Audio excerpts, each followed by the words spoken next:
Guys, work aboard story part 14. So yan na guys. So yan na, nag-work na ako dun sa Hawia guys. Isang oras yung yun, part 14 guys.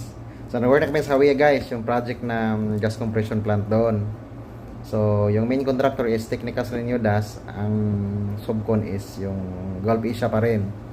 So ako doon guys, client inspector ako doon, QC ng electrical.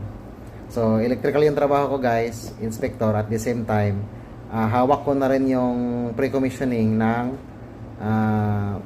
electrical, yung mga equipment na tinitesting ng third party testing team, mga accredited testing party team, para i-test yung transformer, dry type, low voltage na mga circuit breakers, yung panel boards, medium voltage na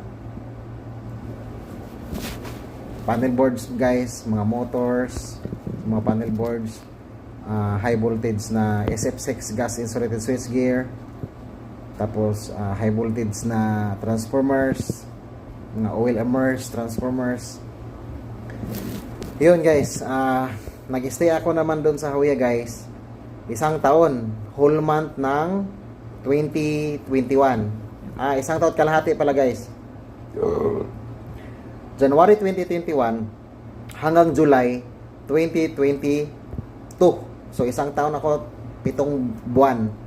So ang mga timing na yan guys, timing din yan na matapos yung kontrata ko, sa totoo lang. So nagbalak na naman ako mag-exit guys. So hindi naman yun natuloy dahil nirenew ng kumpanya ko yung buong ikama ko. So although nagalit man ako, pero thankful pa rin ako kasi nag-work pa rin ako sa kanila ng another 1 year. So yun, pagbalik ko doon ng Hawia guys nung July last week, pag first week ng Agosto, tinapon naman ako guys doon sa Harad, kung saan ako galing ng 2020. Kasi nag-slow down man yung Harad kasi nga doon yung pandemic ngayon time. So natapos namin yung sa Hawia ng pre-com.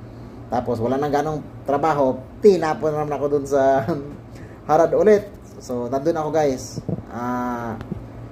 mula August hanggang November lang ako doon guys. May tinapos lang namin yung konting commissioning doon, mga panel at saka yung motor soloran. So sa awa ng Diyos guys, sa loob ng 3 buwan, almost isang daang motor ang natapos ng soloran. Kasi nung time na yun, minamadali kasi diling-dili na yung project So sa awa ng Diyos guys, natapos ko naman yung proyekto. Almost 95% yung commissioning na halos natapos na.